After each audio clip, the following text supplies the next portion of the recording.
you what is deliberate. West Ham United are a deplorable football club because they had a 2-0 lead at Stamford Bridge and they went and lost 3-2 in the second half. I mean, West Ham had Chelsea fans booing in the first half. Yeah. With Sanchez, the goalkeeper, trying to calm the fans down, to winning in the second half. Nuno Espirito Santo and West Ham United. Your sins, your sins, my friend, are on the table. Oscar, Chelsea, were you at the bridge? I was not at the bridge, unfortunately. You mentioned our good friend Robert Sanchez. I'm gonna say my favorite quote for him. I'm not a big fan, but keep doing your thing, bro. Keep doing your thing, bro. Because, boy, you know the story of Dr. Jekyll and Mr. Hyde? Yeah?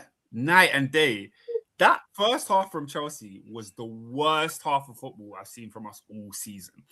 And bear in mind, we've sacked a manager this season. So we've been bad. We've been bad at times. That 2-0 was generous. Yeah, that 2-0. Yeah. You're not wrong. 2-0 was generous, yeah. There was just nothing good about the way Chelsea were playing.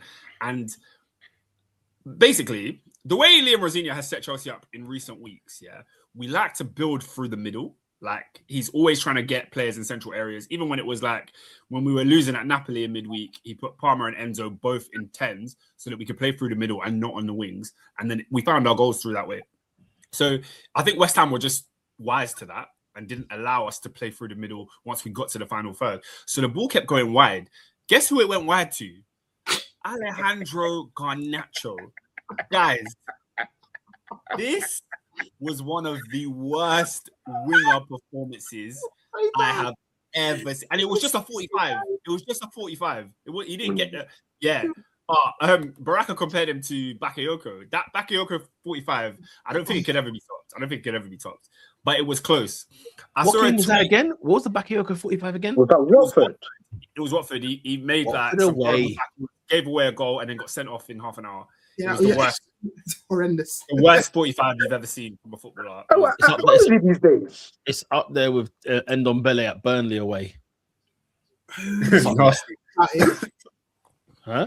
I forgot about I saw a tweet, that said the only winger that is worse than Garnacho off the ball is Garnacho on the ball. Yeah, I saw that tweet. I died. Oh my god. Hey, that killed me. But guys, I'm at a loss for words, because obviously he's up against Wan-Bissaka, very good defender, So, as in 1v1 defender, very good at like stopping play. Bro, this guy could not do anything with the ball. Couldn't take it past him. Couldn't dribble. Couldn't cut inside and get a shot off. The only thing he could do was cut back and pass it to Enzo. And even then, he was misplacing the pass 2 or 3 times. So it was absolutely horrific. And then going back when West Ham are attacking, that's where they're getting the joy because Garnacho doesn't track. He doesn't know how to like cover the run of the player. So we're in a real dilemma with this kid because when I see him, like I said, they forced us to play out wide, probably because they knew we had Gittins and Garnacho, and those two are just not very comfortable with the ball to feet. Garnacho needs to be getting on the end of things. If you're going to pass him the ball, it has to be in the box, so your pass tells him, you must shoot. You can't do anything else. Like, the pass has to tell him what to do. Like, he has to receive the ball first time, bang. Because if you give him the ball with time to think, he can't dribble, he can't take on a player. He's just deer in headlights until he eventually passes backwards or loses it. So, Robin, it's like I'm hearing myself. Ernest is loving this, boy. Pete, 40 million pure crack in the 80s.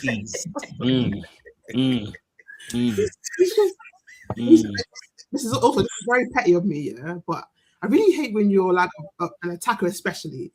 You're not good when you dyed your hair blonde. You're not good enough. It's very irritating. You know what I love, when black football fans turn reformed. I love it. It's true. It's true. It sounds like Graham Souness in the Manchester Derby. No, because in my opinion, if you're gonna dye your hair, be good. Very good. Yeah, be saucy at least, warrant it. Yeah. You know what? It's the new version of when I used to see silver boots on a player back in the day in the 90s, mid 2000s. If I saw you wearing silver boot or white boot and you weren't techie, I'm saying, Judge, I don't know boots on when silver boots. One thing if you're off, if you dyed your hair and you're off form, because I know you're a good player, you're just in bad form. But Garnacho isn't good, and he keeps doing it. Do you not think that Garnacho, I mean, I look at a player where I think, man, this guy's like, because you know the thing is, he was cocky and confident before. That's gone. Like that's gone from him as well now, and I'm like, what? It's kind of sad to see a little bit. No, it's not because going back to my rant about how Man United fans are gaslit into believing that the players who leave our club is because of the club. You've gone into a place. Chelsea's politics ain't the same as ours. Their politics is a different thing, and the club and the fans don't care about the politics. So you actually have to be wavy. You actually have to be good at Chelsea because they've seen some of the best players in Premier League history. I remember when Oscar showed us the 150 years or whatever it was of Chelsea's best 11, and I was like, the 11 I think your club made of the last 150 years. And I'm like, these are the type of ballers Chelsea have had. So with Chelsea fans have the diamond tester. Every game they have it on. They know what a good footballer is. So you don't have the Man United and the history is kind of the shadow overbearing on the team. You are on site every game. If you're not hooping, they'll see. They will see. And it's not like the United situation where some of your ex-players have now kind of become villains because they talk too much. Like Drogba, Hazard, that man don't speak about the club. They don't talk about what's going on. Mikel's the only one.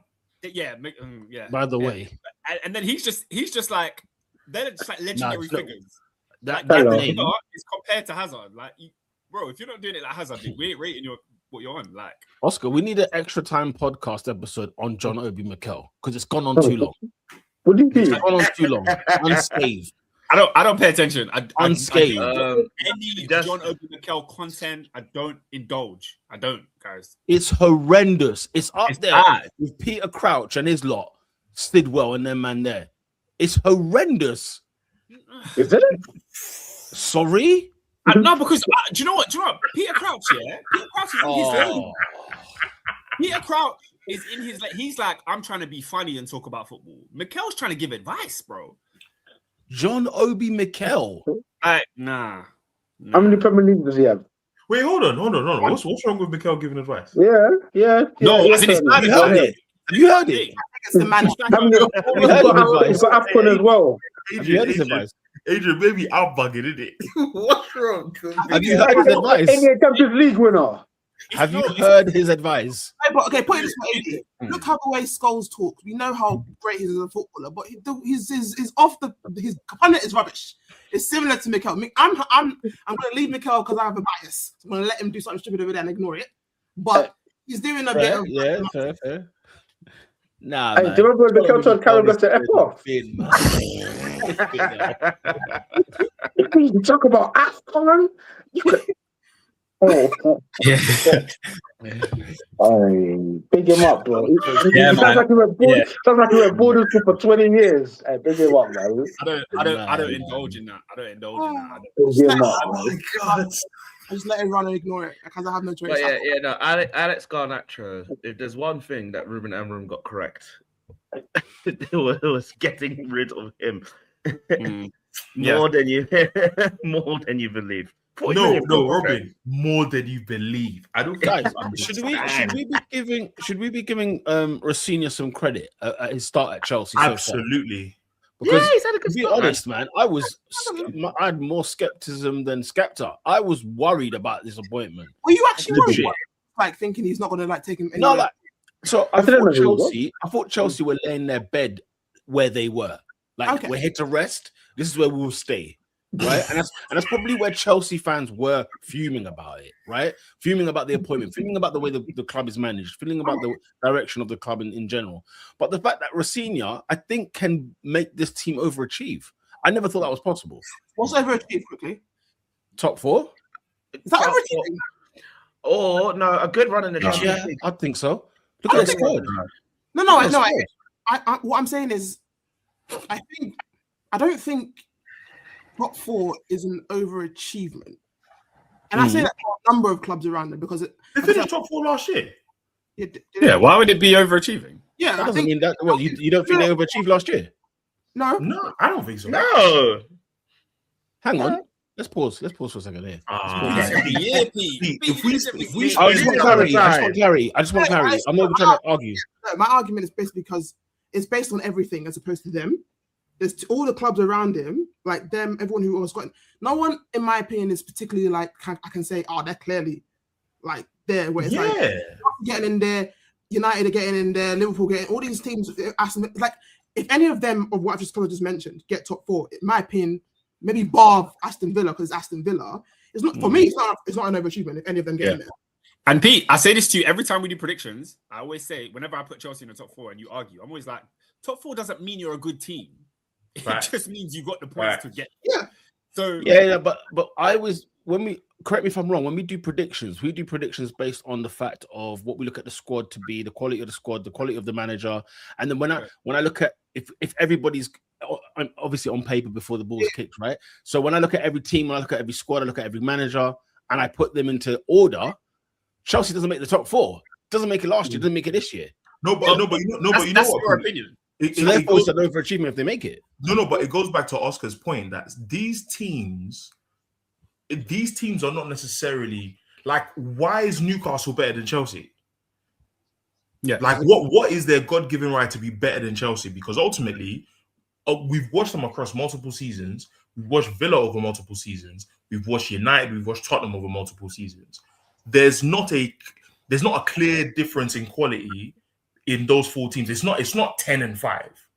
Do you know what I mean? So I think it's more so it's a matter of it's your opinion more than it is because to me overachieving is you are a 8th, 9th, 10th team, 12 like you're Nottingham Forest and you get top 4. That's an overachievement to me. Yeah, come on, then. But I'm not sure. No, and Pete, I'm only saying it because the gap in quality between the teams I've mentioned in the last 3 years hasn't been crazy. I'll probably say the overachievement or the underachievement is in coaching styles. It doesn't have to be though. Like if Chelsea, if I think, for example, I don't think this necessarily, but if I think Chelsea are a 5th place side and they finish 4th, that to me is an overachievement because I think they're a 5th place side. But how can you think that? I'm not saying the gap's that big. I think it's semantics. Like for example, if you think someone's 5th and they finish 4th, to me, I mean, for you that's an overachievement. To me, that's more in and around your vicinity. Like if you're like a 5th place level kind of team and you finish 4th or 6th, it's not an overall underachievement. It's not overall underachievement for me. It's you're in your area and you manage to finish there. Well, you don't know about when Poch at the time when Poch finished 6th, I thought that was an underachievement, an overachievement. Sorry, like when he finished 6th that year, because even at the end of the season, it was like right, he's on the up, he's moving forward here. Something could happen next season. Then he got sacked, obviously in the summer, but. It was just a bit like okay. Going back to your original point about Liam Rafinha, yeah. The reason I'm not where you are is because I don't think Chelsea have played one good game under him. I don't look at any game that he has managed. Huh? Charlton? Charlton. No, but he said. All right, cool. Innit? Let's be serious. One good game. Let's be serious. Okay, we played well against Charlton. All right, cool. Premier League, Champions League, League Cup. I don't think he's had a game where I've watched Chelsea play and been like, yeah, we're cooking. There's something here. There's patterns. There's styles. I can see what he is trying to do. I can see the things he's implementing. I can see how he's taking players out of the team and bringing other players in and making subs at the right time. But it's always spells. And this week, Chelsea played Napoli. We had a horrible spell in that game for about half an hour where Napoli were all over us and should have scored more than they did. But then we clawed it back and we showed a bit of strength. And shout out to my guy, Enzo Fernandez, he has a tattoo on his neck that says resilience. And Chelsea showed a lot of resilience. Oh, come on. Oh, come on. Oh, come on. What do you mean? He just would have that on his neck though. Yeah, I think it's a bit of a why personally, but he's got resilience. Oh, holy smoke! But is it no? This all depends. Is it there or on the side? It's down. Either or. Oh. That one is more. That's crazy. No, but in yeah, that's clumsy. That's clumsy still. You kind of excuse. It's clumsy. Yeah, that's super clumsy. No, you can excuse the side neck. What do you mean resilient? Resilient. Nah, it's down. It's from his ear, like down to his. It's still naff. It's still naff.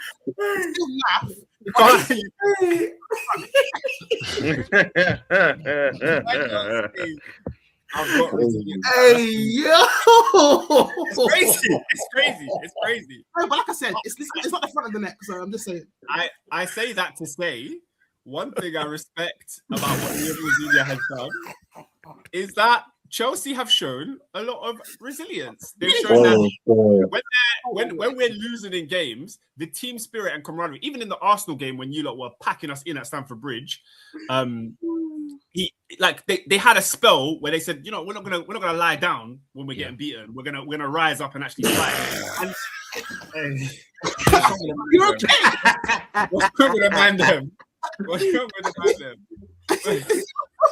No. Hey, Oscar, you threw a cat amongst the pigeons, and you expect the pigeons just be chilling like normal. I don't know how a lot of these guys would react. You didn't mention Enzo at all. You didn't need to mention the tattoo at all. You set this off, by the way. Yeah, well, he orchestrated it. And I walked away like. You just said he was resilient. You didn't have to. I he's got a tattoo, a resilient tattoo. Why didn't you specify where? You see, Oscar pretends like he doesn't like the chaos. Oscar's like Iago and a fellow, bro. It's an orchestrated danger here. Yeah, dominoes. I'm creating content. And so. Yeah, no, but it was to show that we've had a bit of resilience, isn't it? We've come back from behind a few times to show that we can still fight. And even the thing that Peter mentioned at the top about Sanchez, say, bro, the fans were shouting at Robert Sanchez saying, "What the hell is going on? We're 2-0 down at half time," and he looks at them and goes, "Guys, we've got 45 minutes to go. But yeah, the only thing I wanted to say further is, Pete, you know what you're saying about Southgate? That's how I feel about Liam Rosenior. I feel like he's doing his thing, getting the group together. Everybody's happy. Everybody's healthy. But what are you really saying as a manager? What are you really saying? I think I'm just surprised it's gone well. This well. It's got that many wins. Do you know what it is? How I think. Let me have a quick guess. Is it because of the 6-year contract that has been given that you think? You're given a 6-year contract. I don't care about contracts. You think he said 7. It can end tomorrow, though. Is it end tomorrow? Question, Oscar. Is it 6 years for Blue Code? Like he can just get rotated? I think it is one of them ones where performance it will upgrade. It's one of them stupid contracts. We gave Potter a 5-year contract. Who cares about how long the contract is? That's true. Man, I don't give a monkeys. I see you got Sarr coming back from Strasbourg. I feel like something's not right, man. Something's just not right with that. We could do an hour. That conversation. We could be here for an hour. It was just piss poor to see. I was just like, well, my club is a mess. The one thing I'm hoping is that my club can put in a performance tomorrow night. That's what I need from these boys. Yeah? Are you there tomorrow? I'm not, Peter. I'm not. I have prior commitments, but.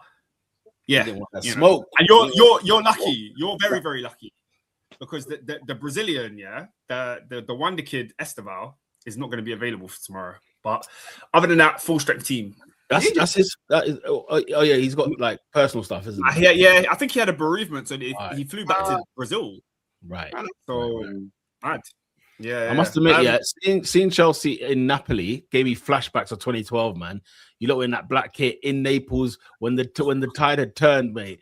and then you went and won the Champions League. I thought, well, the tide hadn't turned in Naples because we got slapped 3-1. You got pumped in Naples, but I'm saying like just seeing you lot there in black in the Sao Paulo, I was like, oh dear. Somebody tell Diego Maradona, we gave your boys one hell of a beating.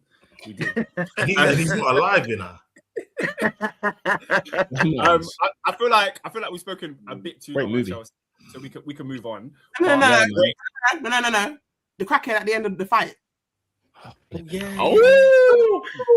Yeah. Which one? I got tossed. Because we talk about Adamo, we talk about Correa. I'm looking at Todibo. That man has crazy eyes like I've never seen before. Yeah, he's possessed. Because the level of headlock, his eyes were bulging out. Even when he got sent off, he was just staring at the bench he wasn't looking forward at all. His eyes was just fixed on the bench as he was walking off. Psychotic behavior. That fight was so silly. By the way, it was Royal Rumble weekend.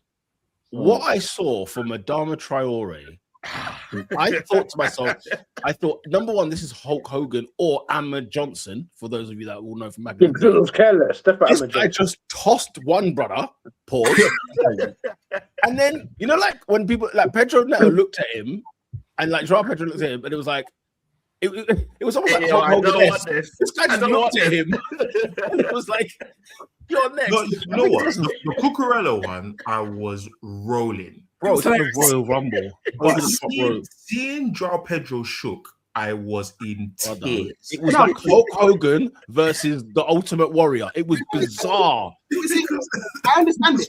Because, like, obviously, you look at Traore's walking with you, his arms are like, and he does this. Yeah. So, in the logical sense, I 100% understand Joao Pedro saying, no, I can't handle this. But the situation is, you instigated it, you signed it off, and then you ran off. You pushed him. He was just trying to back his brethren, but then he didn't realize what he signed up for. He's like, leave Kukurea alone. But then he's like, oh no. You know when the referee only gives you a yellow card? A Traore could have got off. He should have been off. He should have been off. Traore got off because he didn't get off because the Chelsea players and other ones helped because they stopped it before he went too far. But it didn't help. Debo already had intercepted and strangled the man. Debo was trying to give him the choke slam. Also, did you not see what Mavropanos did? Oh, Mavropanos got away with murder. He slapped someone. He slapped Cole Palmer. He slapped Palmer. Oh yeah, and Chalobah was there as well. Yeah. On a weekend where there was the Royal Rumble, I said to myself, Chelsea is kayfabe. This is SmackDown. I was watching wrestlers before my eyes. Even the acting, like the fact that Joao Pedro didn't want none. Then I heard Pedro Neto wanted some in the tunnel, and the Chelsea players were like, "What the hell are you doing?" They had to pull him away and be like, "Are you stupid?" Yeah, Pedro Neto. We'll sit down, man. I'll say is get back under the ring. He needs to thank Sanchez that it wasn't worse. He got the red card and deserved the red card, yeah.